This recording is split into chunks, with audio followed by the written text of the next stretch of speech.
बताएं कि परवेज के घर पे जो रात 72 बंद गाड़ी आर्मर्ड कार से उसका दरवाजा तोड़ा गया है, किस महजब माशरे में ऐसे होता है? जो परवेज इलाही के घर पे रात किया, उनकी औरतों देखें, उनकी औरतें घर की औरतें थी। ये पाकिस्तान की हमारा ये कल्चर है चादर और चार दीवारी का। मेरी बीवी अकेली बैठी है वहां, जिन्होंने जिस तरह लोगों को मारा उसके शीशे कमरे के बाहर, ये कहां होता है? ये मुझे कत्ल करने की कोशिश की इसी डर्टी हैरी ने वहां जुडिशल कॉम्प्लेक्स इस्लामाबाद में दूसरी दफा कोशिश की, इसने पूरी करवाई और इस्लामाबाद का आईजी उसके साथ मिला हुआ था। किधर जाऊंगा? किधर से मुझे इंसाफ मिलेगा? किसको इंसाफ मिलेगा? अगर एक्स प्राइम मिनिस्टर को इंसाफ नहीं मिल सकता तो बाकी किसको मिलेगा? इन्होंने जो परवेज इलाही के घर पर रात हमला किया, अली मीन से जो कर रहे हैं, मैं कल अदालत में गया इस्लामाबाद, गाड़ी में बैठे हुए थे हमारे लोग, उनको पकड़ के जेलों में उठा के ले गए। गाड़ी में बैठे हुए हैं, उनको जाके पुलिस ने पकड़ के जेल में डाल दिया। एक तरफ डायलॉग चल रहा है, एक तरफ अली अमीन जैसे उसको कभी चक्कर मार रहे हैं पाकिस्तान का, दूसरी तरफ परवेज इलाही की रात को वो हमला कर रहे हैं, ऊपर से हमारे लोग पकड़ के लेके जा रहे हैं। तो ये यानी क्या सीरियस है डायलॉग पे, या ये ऊपर ऊपर से कर रहे हैं? हम सिर्फ डायलॉग कर रहे हैं क्योंकि सुप्रीम कोर्ट ने हमें कहा है। हम डायलॉग जेन्युइन कर रहे हैं कि अगर हम किसी तरह हल निकाल चुके इस मसले का तो हम पूरी कोशिश कर रहे हैं। मैंने पहले दिन से कहा कि इलेक्शन के ऊपर हम डायलॉग के लिए तैयार हैं। जब भी आप चाहेंगे इलेक्शन कैसा होना है, हम तैयार हैं डायलॉग के लिए। हमने जब इन्होंने दावत दी हम वहां पहुंच गए। अब मैं सीधी आपको बात बता दूं कि डायलॉग है किधर। मंगल को हमारी टीम जाएगी। हमारे लिए बड़ा सिंपल है, अगर आपने 14 मई से आगे, अगर आप 14 मई के अंदर अपनी असेंबलीज डिसॉल्व करते हैं, हम एक ही इलेक्शन के लिए तैयार हैं आपके साथ, और वो एक नेशनल इलेक्शन हो जाए। हम समझते हैं कि हम तैयार हैं, और वो इसलिए हम तैयार हैं क्योंकि हम समझते हैं कि ठीक है, पाकिस्तान की बेहतरी इस वक्त ये है कि जितनी जल्दी यहां इलेक्शन होगा उतनी जल्दी पॉलिटिकल स्टेबिलिटी होगी, उतनी जल्दी हमारी मायशत बेहतर होगी, और उतनी बेहतर हम अपने लोगों के हालात बेहतर कर सकेंगे जल्दी। ये हमारा, इसलिए हम चाहते हैं कि इकट्ठे इलेक्शन हो जाएं। लेकिन ये जो कह रहे हैं कि जी पहले हम बजट पास करेंगे उसके बाद असेंबलीज डिसॉल्व करेंगे, इसमें मुझे बदनीयती नजर आ रही है। बदनीयती क्या है कि बजट आप कैसे, अगर आपने बजट पास करना है तो इलेक्शन जीतें, 5 साल के लिए आपको मैंडेट मिले, फिर बजट बनाएं, फिर आप लोगों के पास जाएंगे जी मेरे पास 5 साल का मैंडेट है, मैं आप बजट बनाने के लिए तैयार हूं। लेकिन आपकी तो गवर्नमेंट, आप बजट बना के गवर्नमेंट हटा देंगे। कभी इसमें कोई अकल नजर आ रही है किसी को?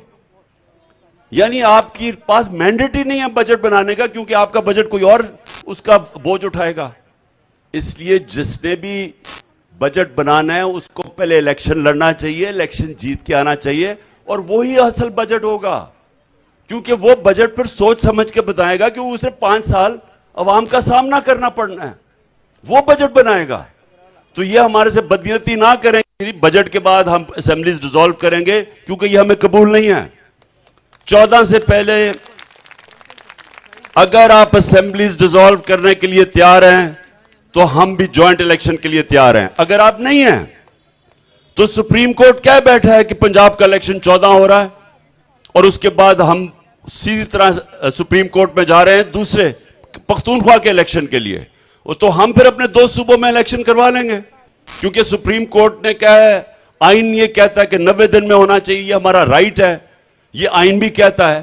तो इसलिए अगर ये आपको कबूल नहीं है अपनी असेंबलीज डिसॉल्व करने की 14 से पहले, हम दोनों अपने सूबों के अंदर इलेक्शन करवाएंगे। पंजाब में तो डेट दे चुका है सुप्रीम कोर्ट। आखिर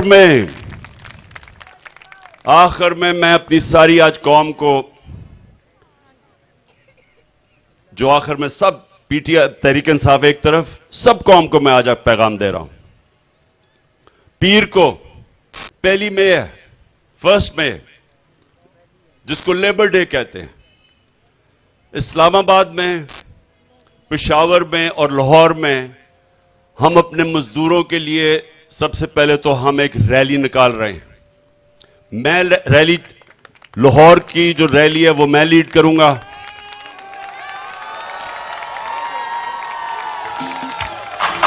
मजदूर भी हम इसके, दहकान भी हम इसके। वो लिबर्टी से मैं शुरू करूंगा और वो हम पैदल की हमारी रैली होगी और वो इंशाल्लाह हम नासिर बाग तक जाएंगे और 1 बजे, पीर को 1 बजे मैं वो लीड करूंगा। उसी तरह 1 बजे शाह महमूद कुरैशी इस्लामाबाद की रैली लीड करेंगे और परवेज खटक पेशावर की रैली लीड करेंगे। इस रैली का दूसरा मकसद क्या है? आइन बचाओ, आइन बचाओ और पाकिस्तान बचाओ। आइन के लिए, उसके तहफ़्फ़ुज़ के लिए, अपने मुल्क की जमहूरियत के मुस्तकबिल के लिए यह दूसरा हमारा पॉइंट होगा रैली का कि हमने अपने मुल्क के आइन के लिए खड़े होना है। और सारी कौम को, मैं वकीलों को, खास तौर पे पाकिस्तान के वकला को मैं दावत दे रहा हूं कि आपने हमारे साथ मिलकर रैली में शिरकत करनी है। और उसके बाद मैं अब सारा तनख्वाहदार तबका पाकिस्तान में जो महंगाई में पिस चुका है, मजदूरों से लेके जो तनख्वाहदार है, जो आज 1 साल के अंदर जो हुकूमत ने जिस तरह की महंगाई की है, जो रुपया 35% अपनी खरीदार की कुव्वत खो बैठा है, मैं उन सब लोगों को दावत दे रहा हूं अपनी रैली के लिए कि ये हमारा पुरअमन रैली के अंदर हमारे साथ निकलें, ताकि जो यहां इक्तदार में बैठे हुए उनको पता चले कि आपका तो पैसा बाहर पड़ा हुआ है, आपके तो पैसे डॉलर्स में पड़े हुए हैं, आपको तो कोई नुकसान हो ही नहीं रहा है जब पाकिस्तान की तबाही मच रही है, और आपने तो फिर बाहर भाग जाना है। और मैं फिर से कह रहा हूं, अगर नवाज शरीफ वापस आएगा तो उसको भी ECL पे डाले, मुझे भी डाले, जब तक अगली गवर्नमेंट नहीं बनती, ताकि कोई भागे ना फिर से। हम भगौड़े बहुत देख चुके हैं, हमें भगौड़े नहीं चाहिए इस मुल्क में। हमें चाहिए जिनका जीना मरना इस मुल्क में हो, ताकि इलेक्शन के बाद यही रहें। मुश्किल वक्त में सारे बाहर भाग जाते हैं। तो जो भी तनख्वाहदार तबका है, चाहे वो पुलिस वाले हैं, चाहे वो फौजी हैं, चाहे वो हमारे सरकारी नौकर हैं, चाहे वो प्राइवेट फर्म्स में काम करने में जिनकी तनख्वाहें होती हैं, जिन्होंने देखा है कि अब, और घर में जो ख्वातीन बैठी हुई हैं, उनको पता है कि तनख्वाह में कितनी, अब घर में क्या मुश्किलों का सामना करना पड़ रहा है जिस तरह की महंगाई आई है।